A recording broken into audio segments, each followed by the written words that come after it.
Hello, and thanks for joining me here today. My name is Kevin Seaver. I'm an experienced trusted lawyer since 1991, successfully representing clients against the Department of Children and Families, more commonly referred to as DCF, throughout the entire state of Massachusetts, in and out of court, turning negatives into positives. A mother came to me, and she had been babysitting a friend's child. That friend's child was injured at mom's home. DCF got involved through the hospital and filed a neglect allegation against her. No good deed goes unpunished, right? Babysitting somebody else's child.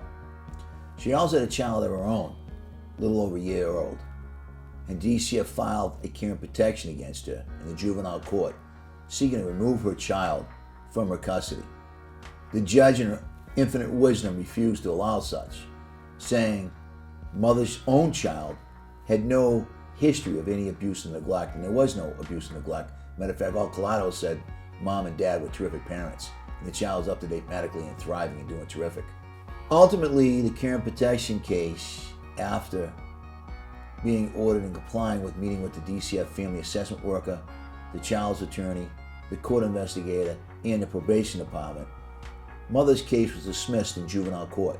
But you still have an allegation of child abuse out there regarding the first child she babysat, as well as the second child, her own child. So those allegations had to be dealt with. And a fair hearing was written for right from the get-go. That's really key information. Just because a case is dismissed or it's in juvenile court does not mean that juvenile court can dismiss an allegation of child abuse and take it off your record.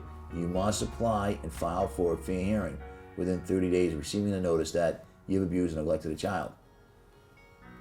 Writing to DCF, they relooked at the case, reevaluated the evidence, and much to the infinite wisdom of DCF, they unsupported and reversed the allegation of child abuse and or neglect against the mother and the father regarding their own child, based upon the other child being injured. But that doesn't always happen. So please, again, very important concept. When you are involved with DCF and there's an allegation of child abuse, the only place you can overturn or reverse an allegation of child abuse and or neglect is at a DCF fair hearing. Be sure to apply for such a fair hearing within 30 days. If this video was educational and informative, please share it with your family and friends. Be sure also to join my subscription to my YouTube channel for other videos to help you successfully fight DCF. Thank you for watching.